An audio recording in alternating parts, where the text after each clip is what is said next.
morales y políticas para este acto de presentación del libro de don Rafael Pujol Antolín, que lleva el sugerente título, entre interrogantes, de Un mundo sin personas, y un subtítulo muy descriptivo, que es el nuevo escenario de la demografía global. Estamos encantados de celebrar, una vez más, una presentación de libros importantes en esta casa y vamos a comenzar el acto con la debida puntualidad, porque saben ustedes que nuestra reunión semanal es los martes a las 6:30 y, por tanto, tenemos que terminar hacia las 6 este acto de presentación. Bien, tiene la palabra, en primer lugar, don Manuel Pimentel Siles, que es el editor de Almuzara y de trayectoria profesional y política bien conocida. Bienvenido a esta casa, querido Manolo. Muchísimas gracias por vuestra presencia, a la Academia por la invitación y, desde luego, al autor por confiar en Almuzara para publicar su obra y, desde luego, a las personas que me acompañan en la mesa que glosarán con más detenimiento que yo, bueno, pues al autor y al personaje. Hablo como editor, por tanto me corresponde la brevedad, hablar bien de mi autor, hablar bien del libro y una reflexión sobre qué papel cumple una editorial. Un editor es un compañero de la cultura, del mundo intelectual intrínseco, aunque parece que su actividad, su oficio es algo como externa, ¿no? Bueno, ya sabéis que un editor tiene que tener alma de poeta y entraña de mercader de libros. Tenemos ambas facultades, nos gusta lo intelectual, lo espiritual, pero hay que encarnarlo en cuenta de resultados y, por tanto, vendemos libros. En ese equilibrio es donde se desenvuelve pues la tarea editora. ¿Es fácil? ¿Es difícil? No lo sé. Simplemente, y los viejos del lugar lo dicen, se trata de encontrar gente buena que tenga cosas que decir, que sepa hacerlo y que tenga ganas de escribirlo. En Rafael no hemos encontrado las tres cosas. Toda la autoridad moral e intelectual del mundo, es una de las referencias europeas, desde luego española, sobre demografía. Tenía ganas de contarlo. Él debe sufrir, porque muchas veces plantea, ¿no? Debe sufrir por lo que oye, por lo que escucha, por las leyendas rurales, los mitos, los fake news que se extienden y que acerca de demografía, donde todos opinamos sin demasiado conocimiento, y tenía ganas de... y lo ha hecho. Yo simplemente añadiría a estas tres facultades una, la oportunidad. El mundo está cambiando mucho, van a pasar muchas cosas, algunas buenas, otras graves, otras medio pensionistas, pero no cabe duda que algunas tenemos las cartas marcadas, y una de ellas es la población. Cuando hablamos de demografía hay que aplicar sentido común y base matemática, y ahí está un demógrafo, que es el caso de Rafael, donde nos va a aclarar y no se va a equivocar. Yo llevo años siguiéndolo, lo he oído muchas veces hablar en público, lo he leído con frecuencia, ha ido adivinando una y otra de sus vaticinios, no porque sea una meiga, ni tenga poderes más allá de las facultades cognitivas habituales, sino porque interpreta los números. Las cartas están marcadas y hay sorpresas, pero predecibles, pero al fin y al cabo sorpresas. Nos va a responder a preguntas. Europa, y así lo ha planteado de una forma muy divulgativa, será algún día musulmana, nos van a invadir de África, vamos a envejecer, vamos a encontrar gente para trabajar, ¿tienen sentido las políticas natalistas? No lo tienen. Hay que gestionar la inmigración, hay que renunciar a ella. ¿Cómo China va a quedarse sin población? ¿Va a crecer? Bueno, son preguntas que nos ocupan nuestro día a día y que tienen respuesta lógica. Y ya por último, y en esto ya es una cuestión ya no como editor, sino personal, Rafael se ubica en un punto donde yo me siento muy cómodo. No tiene a priori ideológicos, en el sentido de la inmigración es buena o mala, y por tanto o las políticas natalistas son buenas o malas, y ya te configura todo el prisma ideológico, sino lo aborda desde lo práctico y, si quiere uno, lo cínico del buen gestor. Oye, esta es la realidad y hay que gestionarla, ¿no? Y por tanto, pues un poquito de aquí y un poquito de allá. Para Almuzara, un auténtico placer publicar esta obra, Un mundo sin personas, de Rafael Pujol, y ningún sitio mejor que esta academia, esta casa de sabiduría, conocimiento y debate. Muchísimas gracias.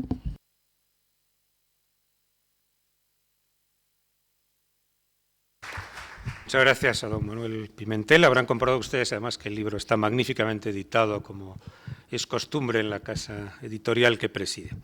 Tiene ahora la palabra el académico de esta casa, don Emilio Lamo de Espinosa. Muchas gracias, presidente. Muy buenas tardes.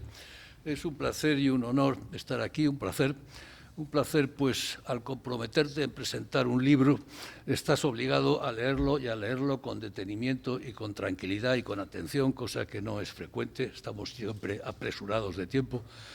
Y es un honor que sea un libro de mi amigo Rafael Pujol y presentarlo en esta casa. No voy a hacer la presentación del autor, de Rafael Pujol, asturiano como tantos ínclitos académicos. El lobby asturiano, no por desconocido, es menos eficaz. Aquí en esta misma mesa tenemos al menos dos.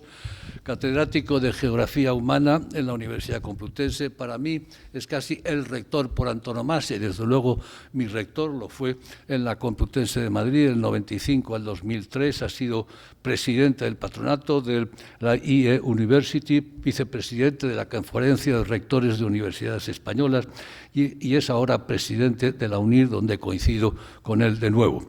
Doctor honoris causa por 7 universidades latinoamericanas.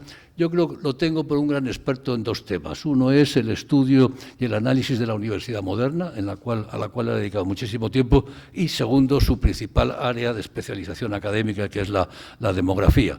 En cuanto tal, como demógrafo, ha sido presidente del Grupo de Población de la Asociación Española de Geografía, presidente de la Sociedad Geográfica, miembro de la Junta Directiva del capítulo español del Club de Roma, cuyas investigaciones son tan relevantes en este campo. Tiene publicados nada menos que 22 libros, no sé si este es el número 23, supongo que sí, casi todos de demografía y cientos de artículos, más de 300, y volveré sobre ello. Rafael además veranea en Santander, de modo que somos compañeros de invierno y de verano desde hace muchos años. Vamos a ver, Un mundo sin personas es el título del libro. La respuesta es rotunda, evidentemente no, aunque con matices importantes que veremos después. No van a desaparecer las personas ni dejar de crecer, a menos que nos destruyamos nosotros mismos, cosa que, como es sabido, hacemos periódicamente con notable insensatez. Al leer el título me acordé de una brillante presentación que hizo hace pocos días nuestra compañera Adela Cortina, en la que se preguntaba si los robots son personas, ¿no? Defendió con vigor que no lo eran, aunque debo decir que tengo mis dudas. En todo caso, no estamos ahí todavía, no hablamos de un mundo de robots, hablamos de un mundo de personas de carne y hueso.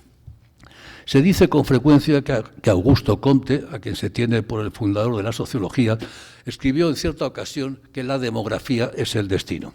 Una frase ya manida y repetida por todas partes. Si van a Google verán que hay cientos de referencias, pero que contiene al menos 2 mentiras, 2 grandes leyendas urbanas.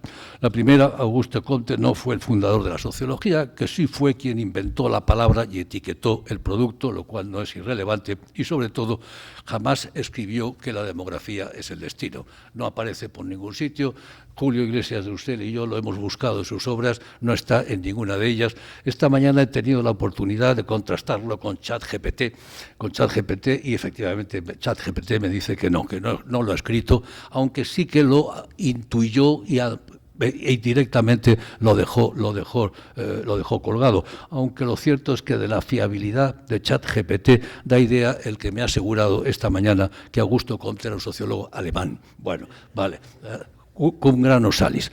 Si no lo dijo, en todo caso, como decía, se aproximó mucho y debió decirlo, pues es muy cierto, aunque no nos lo tomamos muy en serio. La demografía es una ciencia oscura, no diría lúgubre como la economía, hay fallecimientos, pero también hay nacimientos, pero sí oscura y poco apreciada. Rara vez es noticia. Alguna vez, cuando se llega a una cifra redonda, por ejemplo, 8.000 millones de habitantes, creo que fue hace 2 años cuando llegamos a los 8.000 millones de habitantes, cuando España llegue a los 50 millones próximamente, eso será noticia, pero no lo suele ser. Y ello porque ocurre cada día, poco a poco, no es algo visible, no da saltos, sus crisis se ven venir, y todo ello ocurre, como digo, poco a poco. Es una ciencia, pues, menospreciada y poco valorada, sin embargo, es fundamental, y yo creo que este libro de Rafael Pujol lo demuestra claramente. Para comenzar, porque es de las pocas ciencias donde se pueden hacer predicciones claras y rotundas, pues las variables son bien conocidas. Nacimientos, defunciones, migraciones, eso es casi todo, aunque el casi necesitaría algún análisis. Aunque se equivoca también a veces. Y recuerdo alguna predicción de las Naciones Unidas de que la población española iba a descender por debajo de los 30 millones de habitantes y, como saben todos ustedes, estamos llegando a los 50. Pero sobre todo yo creo que la demografía es fundamental porque un país, España, Francia o una región como Europa, no es sino población. Población asentada sobre un territorio, pero fundamentalmente población. El número, la composición, la distribución de esa población, su modo de apropiación de ese territorio concreto, eso es lo que es un país y este libro nos lo advierte. El libro se subtitula El nuevo escenario de la demografía global. Y aquí la palabra demografía tiene dos sentidos. Si nos vamos al diccionario de la Real Academia, demografía alude al estudio estadístico de una colectividad humana, pero añade como sinónimo la palabra población. Demografía, pues, el término alude tanto al objeto de la indagación, la población, como a la indagación misma, a la ciencia demográfica. Una confusión entre observador y observado que es frecuente en ciencias sociales. Nadie confunde la botánica con las plantas o la astronomía con los planetas, pero la palabra economía, por ejemplo, alude tanto a la ciencia económica como a la realidad económica, y otro tanto ocurre con la palabra historia o incluso psicología. Pues bien, este libro atiende claramente a las dos dimensiones de la palabra. Es una introducción a la demografía como ciencia, pero también una introducción a la demografía como realidad, de modo que vale la pena leerlo tanto si te interesa la población misma como si te interesa la ciencia de la población, pues de ambas trata con soltura. Se lee además muy bien. El libro se mueve, en cierto modo, a medio camino entre un claro e instructivo libro de texto, por un lado, y una columna divulgativa de periódico, por otro. Rafael Pujol, como decía antes, ha publicado muchas columnas, más de 300. Las hemos leído muchas con provecho y se le nota el estilo de periodismo moderno. El libro está organizado alrededor de una serie de 27 preguntas, al parecer también contrastadas con ChatGPT, creo que en esta ocasión con mayor suerte que la mía esta mañana, preguntas a las que contesta con enorme rigor en los datos, y tiene muchos y muy buenos. Casi siempre tratando de combatir prejuicios y estereotipos, que para eso sirve la ciencia, especialmente la social, para desvelar la realidad, desvelar, desmitificar, desfetichizar, desideologizar, romper con lo políticamente correcto para penetrar de la apariencia de las cosas a su esencia. En este sentido es un libro rigurosamente objetivo, lo decía antes Manuel. A veces uno incluso echa de menos algo más de pasión y de subjetividad. Hay poca. Rafael Pujol rara vez se separa de la empirie, de la realidad misma que le ofrecen los datos. Pero ese rigor científico, esa objetividad, no es un rigor mortis, pues a la hora de responder a cada una de las 27 preguntas, comienza siempre relatando alguna situación personal, con nombres propios, con algún caso concreto, que ilustra la relevancia humana de la pregunta. La demografía se muestra en carne y hueso, la producen las personas y ahí ya vuelve de rebote. Así vemos desfilar nacimientos y defunciones, abortos, matrimonios y divorcios, jóvenes, niños, ancianos, emigrantes. A veces el autor parece casi el diablo cojuelo de Vélez de Guevara, mirando por encima de los techos de los domicilios de la vida cotidiana de las personas. Lo que es entretenido, casi un ejercicio de voyeur, y es extendido muchas veces que eso es la ciencia social, un ejercicio de observación participante, es decir, estar dentro del flujo de la vida, participando en ella, pero al tiempo observándola desde fuera. Y este libro hace ese ejercicio de desdoblamiento de un modo magistral. Por ello, como decía, se lee muy a gusto, es incluso entretenido, y la verdad, hacer de la demografía una ciencia entretenida no es fácil, es un gran mérito. ¿Qué temas aborda? De los más variados, se mencionaban anteriormente muchos de ellos, me seleccionaban anteriormente muchos de ellos, menciono algunos: transición demográfica y explosión poblacional, por supuesto, existe un límite a la duración de la vida humana, nuevos modelos familiares, envejecimiento, el fin de la población rural, por qué los chinos tienen tan pocos hijos, una Europa musulmana, etcétera, etcétera. Para ver lo importante que es la demografía, basta mirar lo que nos está ocurriendo estos días y tratar de buscar sus causas. Y aquí los encontramos. El libro comienza acertadamente, como decía, con la explosión poblacional, y la segunda pregunta es si esa población está bien o mal distribuida. Pues bien, como nos recuerda Rafael, hacia 1950 había en el mundo unos 3.000 millones de personas. Hace algunos meses, lo mencionaba antes, pasamos los 8.000 millones y para el 2050 se espera que seamos más de 9.000. Doy las cifras redondas para acordarnos, las exactas las pueden ver en el libro. Es decir, en solo 100 años la población se ha multiplicado por 3, un crecimiento brutal, que pone a prueba los límites del crecimiento sobre los que ha escrito mucho Rafael y pone a prueba, sobre todo, nuestro ingenio para obtener y gestionar recursos. El libro no cae en la trampa malthusiana y sabe bien que el límite no son los recursos, sino nuestro ingenio para obtenerlos y gestionarlos. Pero más importante que ese volumen enorme de población que se ha multiplicado por 3 en solo un siglo es su distribución.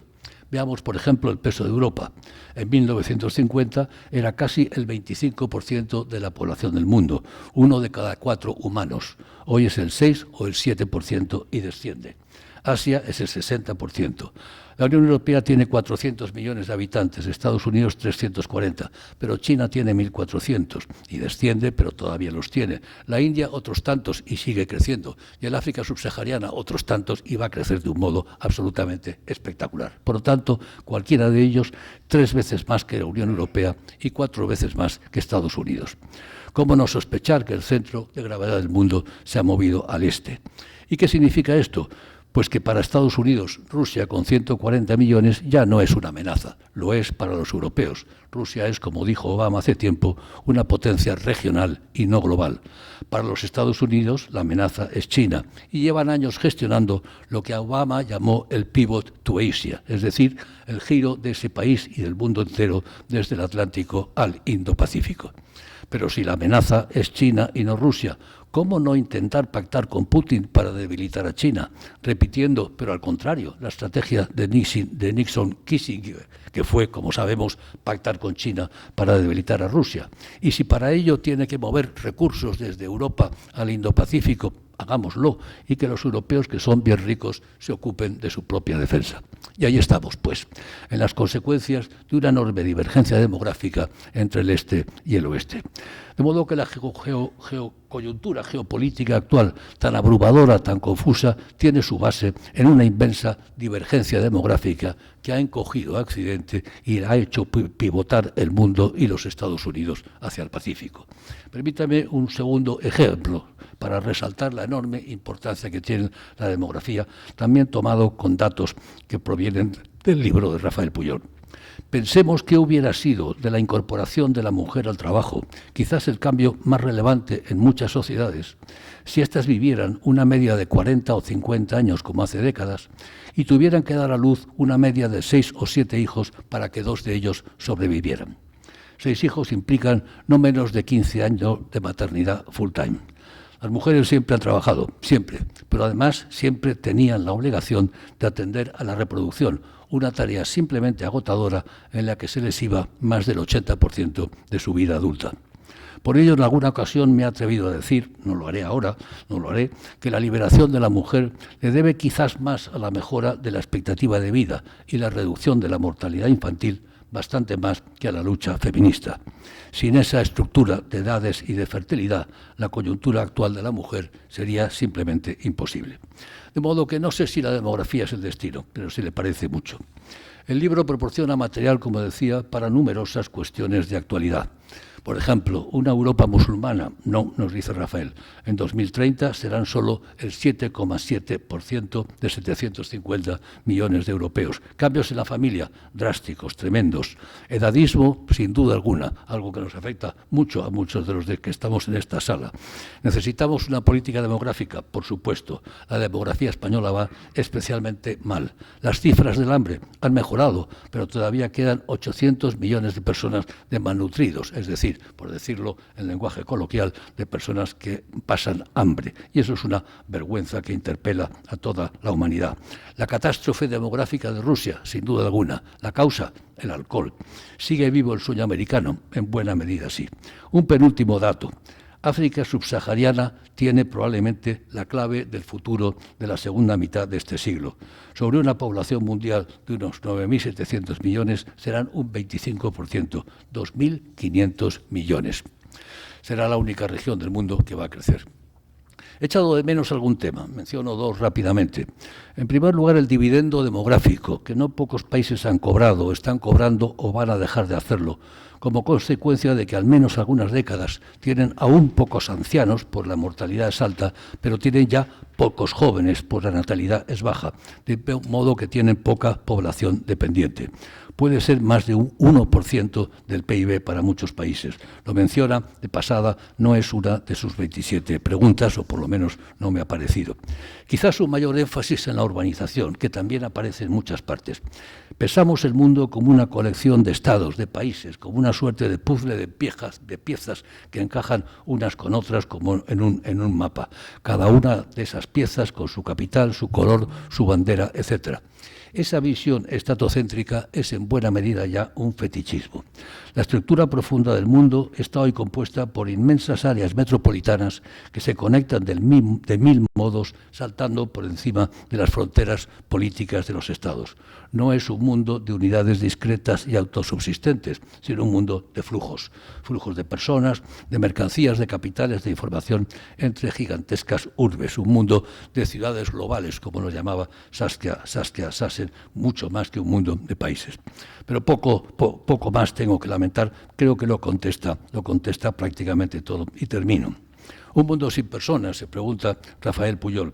Bueno, poco antes de recibir este libro, algunos meses antes, leía en el Foreign Affairs de diciembre pasado un trabajo del economista y demógrafo Nicholas Eberstadt del American Enterprise Institute titulado justamente La era de la despoblación.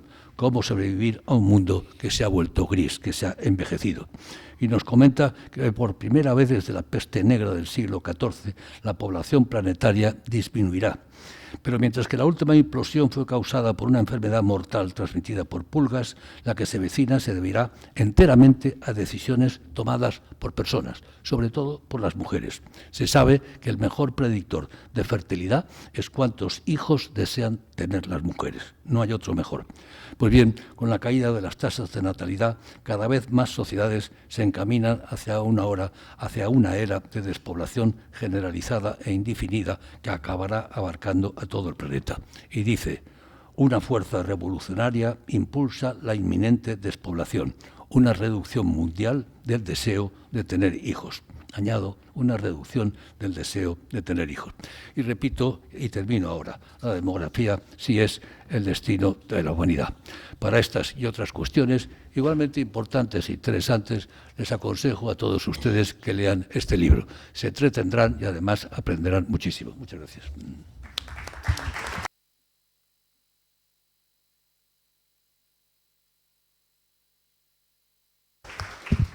Muchas gracias al profesor Lama Espinosa por su brillante intervención. Tiene ahora la palabra el también académico de esta casa, don José Luis García Delgado.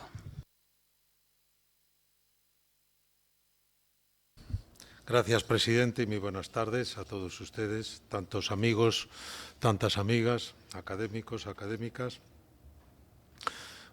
Bueno, yo creo que habría que pedirle al presidente que cerrara el acto, ¿no? Pues después de esta exposición de Emilio, ¿no? De Emilio Lamo, ¿no? No solo brillante, sino con mucho contenido, ¿no? Como nos tiene acostumbrados, Emilio. Es estupendo. Vamos, el próximo, si consigo hacer otro libro, desde luego ya sé a quién recurrir en primera instancia, ¿no? No es la primera vez que coincido con Emilio en presentaciones de obras y realmente siempre lo hace fantástico, ¿no? Y siempre da el do de pecho. Bueno, pero mi primer piropo, por tanto, es para Emilio, pero hoy el homenajeado, y además con mucha razón, es el autor del libro, ¿no? Rafael Pujol. Voy a ser muy breve. Rafael Pujol, que lo primero que se me ocurre es que, terminado el acto y comenzado el siguiente de la academia, debía de estar él en la mesa de los académicos, ¿no? Yo creo que reúne un perfil fantástico para ser académico de esta casa. Alguna vez, vamos, lo digo coloquialmente, estamos entre amigos, alguna vez lo hemos comentado entre académicos que lo somos y académicos que lo van a ser o lo pueden ser, que realmente la personalidad y la obra y la trayectoria de Rafael Pujol tiene bueno, más que avales suficientes, y además que para el conjunto de esta academia, que es, digamos, que uno de sus atractivos es que reúne estudiosos de diversos campos del conocimiento, tener un buen demógrafo, tan estupendo demógrafo como es Rafael Pujol, sería un valor estupendo, ¿no? Digo, tan buen demógrafo y que tanto ha hecho por la demografía como ciencia social. Yo creo que no conozco a nadie que en España haya hecho tanto por la demografía, por transmitir, por ganar márgenes y campos para la demografía en la opinión pública, ¿no? Como investigador, como estudioso propiamente dicho, especializado, pero también como, digamos, haciendo pedagogía social a propósito y a favor de la demografía, ¿no? En todas, ya se ha dicho antes, ¿no? Cuando nos decía Manuel Pimentel que había coincidido, lo había tenido ocasión de escuchar y de seguir algunas de las comparecencias públicas a propósito de temas demográficos de Rafael Pujol en unas plazas u otras, tribunas u otras, unos u otros foros, y es verdad, ¿no? Se ha prodigado extraordinariamente y eso se lo tenemos que agradecer todos, ¿no? Ha hecho insisto, por la demografía como ciencia social, yo creo que más que nadie, ¿no? En aulas universitarias, dentro y fuera de las aulas universitarias, en tribunas académicas, pero en tribunas y en foros diversos, en páginas de revistas y de publicaciones especializadas, pero también en páginas de divulgación de unos u otros formatos, ¿no? Así que, desde luego, el elogio tiene que ser el de Rafael Pujol. Empiezo por la persona y después una palabra también sobre la obra, pero sobre la persona déjenme subrayar algo de lo que ha dicho, ya nos ha recordado Emilio acerca de la trayectoria profesional de Rafael Pujol. Yo siempre, ya he tenido en alguna ocasión de expresarlo, ¿no? En Rafael Pujol siempre veo al buen maestro universitario, ¿no? Al buen universitario, ¿no? El buen universitario que es buen profesor, que es buen investigador, que es excelente gestor. Él ha asumido cargas de gestión importantes y para mí ha sido mi vicerrector, ha sido mi rector, ha sido mi mejor rector en la Universidad Complutense, ha sido vicerrector. Y cuando él fue rector, quiero decirlo, la Universidad Complutense alcanzó un nivel que tal vez después hemos echado de menos, ¿no? Así que eso es lo que quería subrayar, ¿no? Siempre tengo a Rafael Pujol como un estupendo, como un maestro de universitarios, como un gran maestro universitario, ¿no? Por magisterio, pero también por estilo, ¿no? Por competencia, pero también por modos y maneras. Que los modos y maneras y el estilo en el mundo universitario académico no es una cosa baladí, no es una cosa complementaria. Forma parte, yo creo, también de la sustancia. El libro, bueno, ya nos lo ha glosado estupendamente Emilio, solo quiero, subrayar para mí, desde luego, tema y título, un acierto a escoger este tema y abordarlo tal como se aborda, empezando por el título, un buen título, ¿no? Un buen libro tiene un buen libro tiene que empezar por un buen título. No siempre los buenos libros tienen los títulos adecuados, ¿no? Pero a veces cuando coincide, digamos, contenido y título, pues mucho mejor. Y aquí, desde luego, el título es estupendo y el contenido ya se ha glosado. Esta manera interrogativa, ¿no? de entresacar cuestiones que están en la opinión pública, y entonces ir a partir de cada pregunta, de cada cuestión, ir desarrollando, irla contestando, ¿no? Así primero me parece son 25, 27, después 5, 6, 7 dedicadas específicas generales, después 5, 6, 7 dedicadas a España y finalmente, a modo de epílogo, otras seis cuestiones que se entresacan, digamos, me parece un acierto hacerlo así. El libro es mucho, me parece que también lo ha dicho Emilio, mucho más atractivo, ¿no? Es decir, este mismo contenido se puede hacer de una forma más sistemática, más convencional, con sus capítulos, sus epígrafes, etcétera, de primer, segundo nivel. Todo eso está desarrollado en este libro, pero todo lo que se podría exponer bajo esa forma sistemática más convencional está desarrollado en este libro, pero de una forma mucho más atractiva, ¿no? Me parece un acierto enorme, ¿no?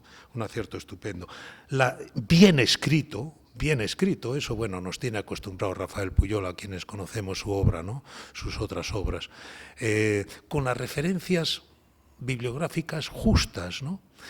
Rafael Pujol, claro, hace ya tiempo, y ahora lo demuestra, ha alcanzado ese nivel estupendo en donde el universitario, el académico, no tiene que demostrar lo mucho que sabe, sino transmitir bien lo que conviene que se sepa, que es otra cosa. El buen maestro universitario nunca demuestra lo mucho que sabe, transmite bien lo que conviene que se sepa.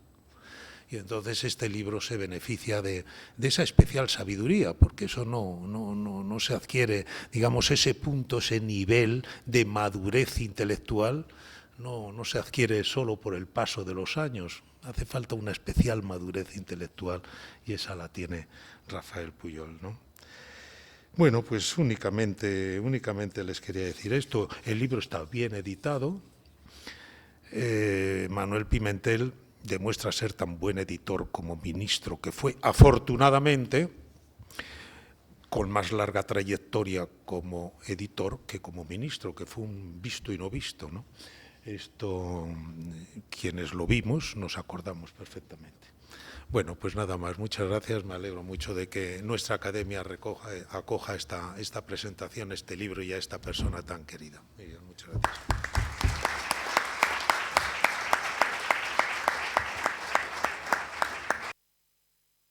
Muchas gracias también al profesor García Delgado por su intervención igualmente brillante, pero en este tipo de actos el verdadero protagonista es evidentemente el autor del libro, y por tanto vamos a escuchar ahora a nuestro querido amigo y ilustre profesor don Rafael Pujol. Adelante. Muy buenas tardes a todos. En primer lugar, permítanme unos agradecimientos obligados pero muy sentidos. Agradezco mucho a la Academia y a su presidente, mi buen amigo Benigno Pendas, la oportunidad que me ha dado para presentar el libro en esta doctísima casa a la que he venido en otras ocasiones a escuchar a algunos de los académicos y algunas de las presentaciones que se han hecho, ¿no? Mi agradecimiento también a José Luis y a Emilio por sus intervenciones evidentemente exageradas, como son siempre las intervenciones de los buenos amigos, ¿no? Pero no por ello os quiero agradecer a los dos, en fin, los aciertos que hayáis podido ver en esta modesta obra, ¿no? Mi agradecimiento también a Manolo Pimentel, porque inmediatamente que le planteé la posibilidad de publicar en Almuzara este libro, no era el primero en el que yo colaboré con la editorial, algunos anteriores también fueron obra de distintos autores entre los que yo me encontraba, pero inmediatamente que yo se lo planteé, efectivamente me dijo, adelante, mándame el manuscrito, no te preocupes por el tiempo. Yo cumplí razonablemente con el tiempo asignado y lo entregué cuando estaba previsto o casi. Y mi agradecimiento a todos los que han tenido la amabilidad de acompañarme esta tarde aquí en esta presentación, todos buenos amigos y personas que conocen la disciplina demográfica con profundidad. Antes de decirles por qué he escrito este libro, me van a permitir un par de anécdotas que lo justifican. Yo recuerdo que cuando empecé a estudiar temas demográficos y cuando empecé a escribir sobre demografía, me encontré a un señor en una reunión que me dijo: ¿y usted a qué se dedica? Y yo le dije: bueno, yo me dedico a la demografía. Y me dijo: ¿y eso qué es? Y yo le dije: pues mire usted, no entré en explicaciones profundas y di una definición bastante descriptiva. Pues la demografía se dedica a contar los que nacen, los que mueren, los que emigran, los que se hacen mayores. Entonces se me quedó mirando de arriba abajo y me dijo: pues vaya oficio de las narices que tiene usted, ¿no? La palabra narices es un eufemismo, ¿eh? Se refería a otro órgano masculino no carente completamente de interés. Yo creí que eso había pasado. Eso me ocurrió hace por lo menos 20 años, 25 años. Y yo pensé que eso estaba superado, pero me he dado cuenta de que no totalmente.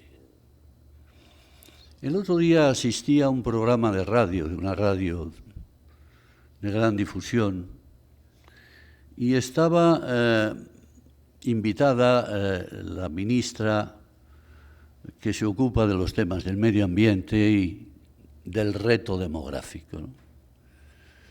Y entonces fue presentada como ministra del cambio climático, no sé exactamente la denominación, y del reto democrático.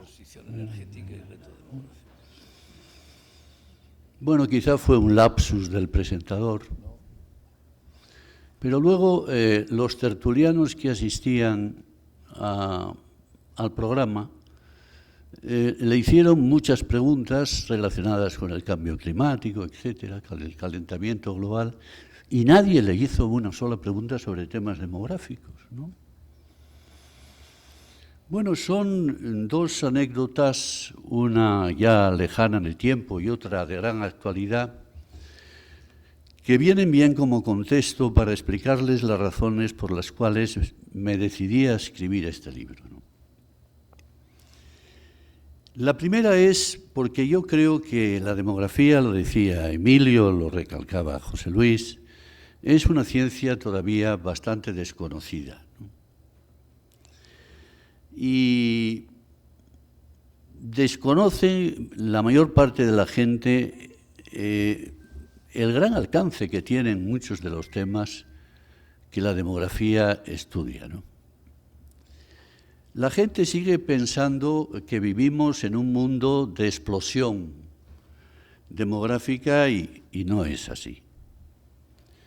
Muchas personas piensan que todos los países del mundo en desarrollo tienen una natalidad muy alta y no es así. También muchas personas piensan que la inmigración está desbordada y no es así.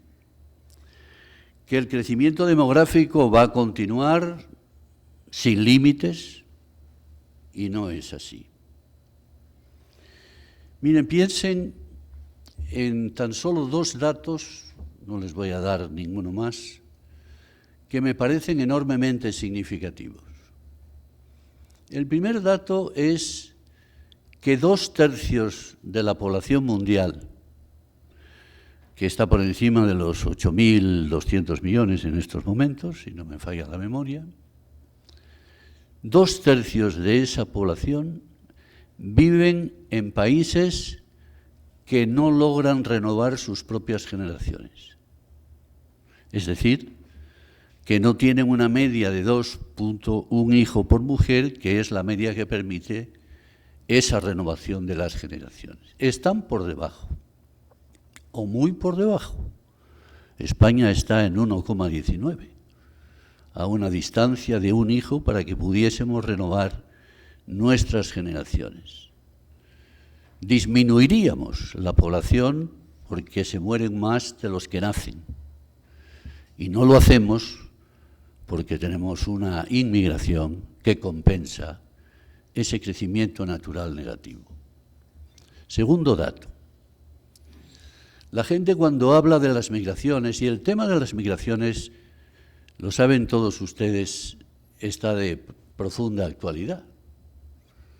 Todo el mundo hoy día habla de migraciones en Estados Unidos, en la política de Trump, en Europa, sobre todo en los países donde gobiernan partidos situados más a la derecha, ¿no?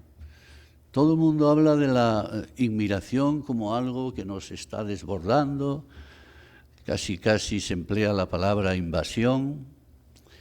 Pues miren, en el mundo, de los 8.200 millones, están contabilizados como inmigrantes, es decir, personas que han nacido en un país y hoy viven en otro distinto al de su nacimiento, 281 millones, que suponen el 3,7% de la población mundial. Yo creo que son cifras que no avalan precisamente esa calificación de la inmigración como invasión que algunas manejan.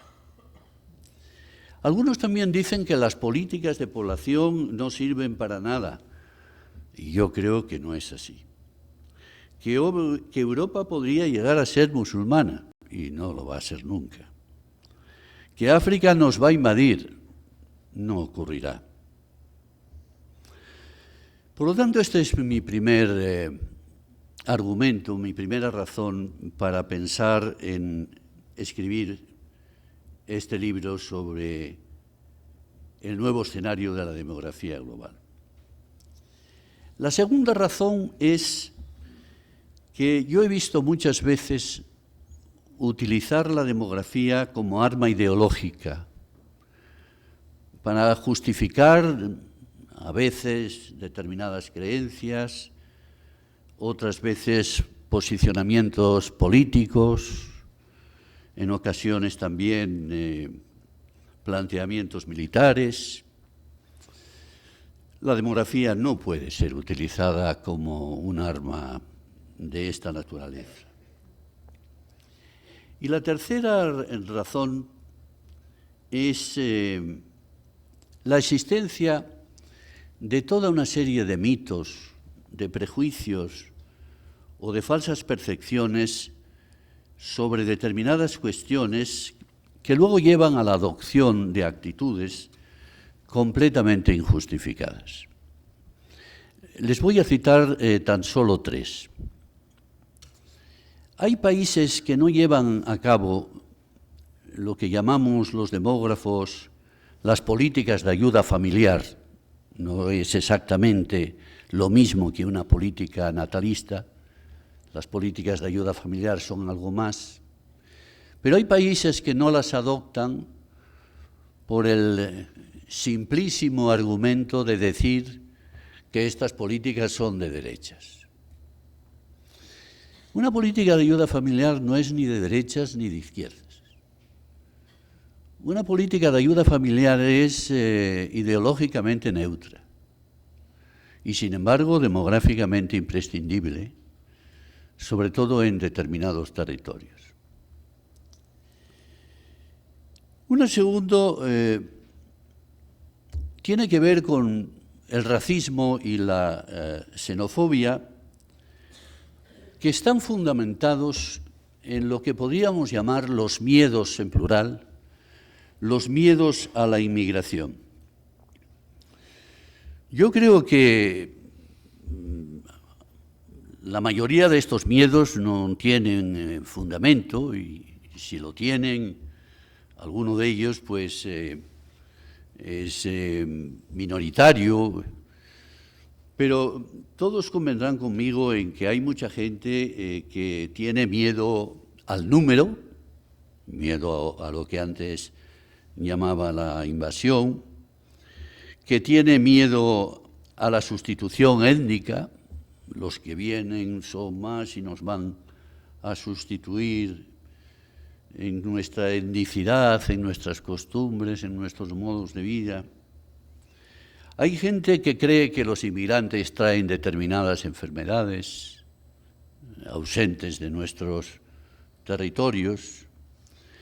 Hay miedo a lo que podría ser la competencia laboral con los nativos, cuando la mayoría de los inmigrantes económicos, sobre todo aquellos de bajo nivel de cualificación, lo que vienen es a cubrir los puestos que ya los nativos no quieren desempeñar.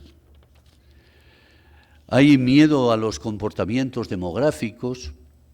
Se dice, como vienen muchos y además tienen una natalidad mucho más fuerte que los nativos, van a acabar superando a la población autóctona, olvidando que al cabo de una generación los inmigrantes se suelen comportar demográficamente prácticamente de la misma manera que los autóctonos de la población que los acoge.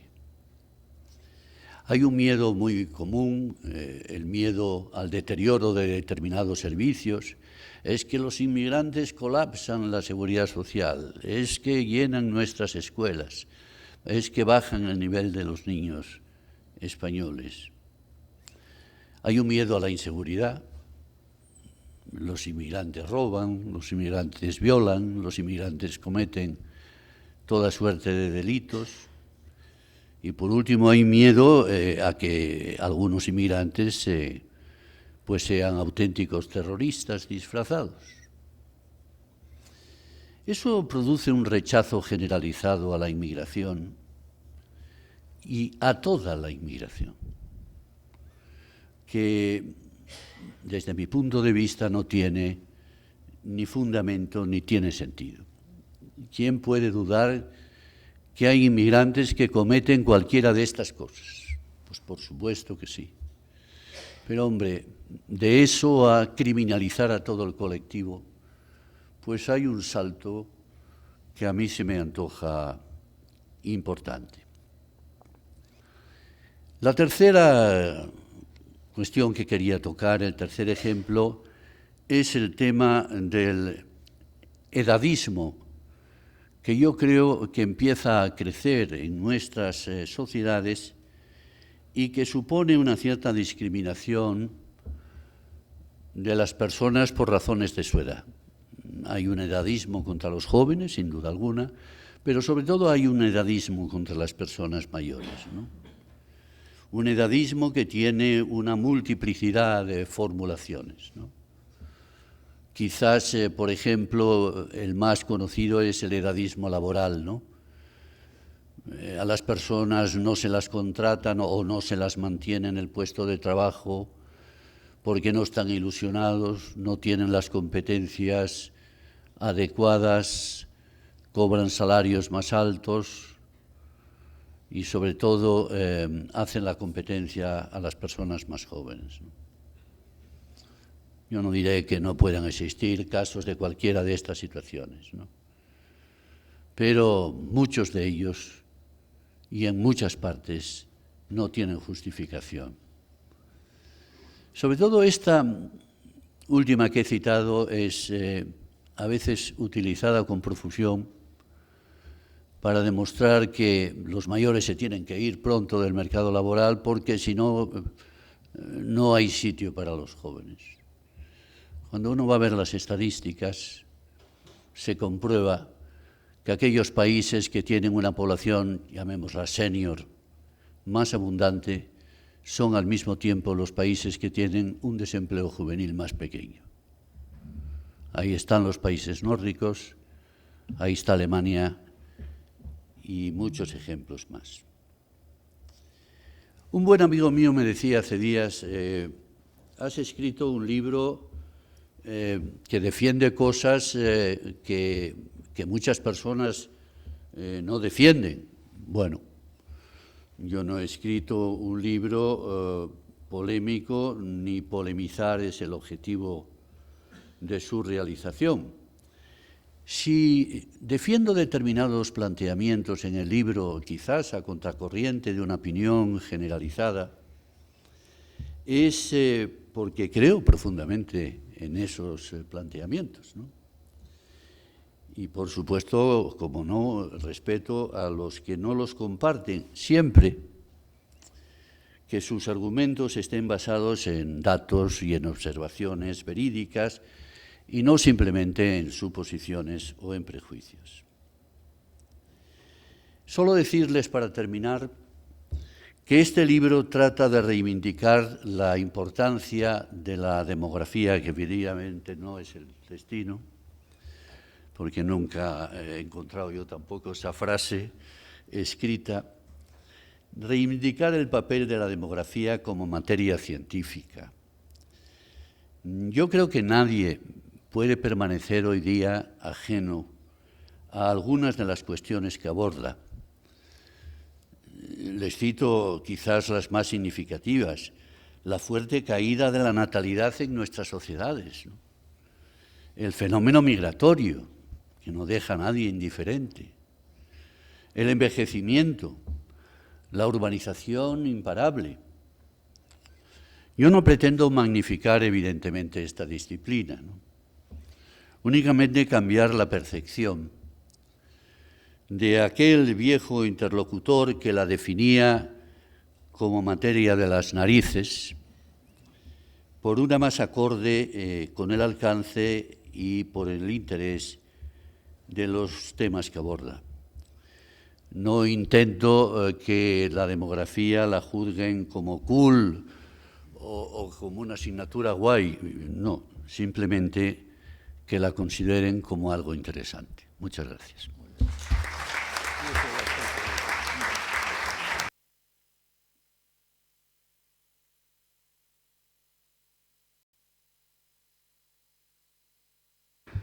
Pues muchas gracias al profesor Pujol. Antes de levantar la sesión, constatar que, a diferencia de los protagonistas de las anécdotas, en esta casa sí que nos importa y nos ocupa la demografía.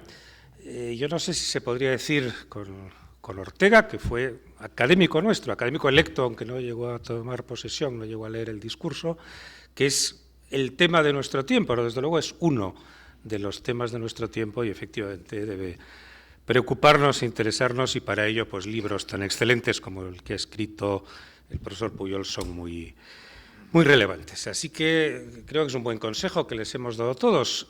Lean ustedes el libro, cómprenlo, que tampoco se pierde nada con ello, disfruten con su lectura y acudan siempre que les parezca oportuno a las actividades de nuestra Real Academia de Ciencias Morales y Políticas. Muchas gracias. Levantamos la sesión.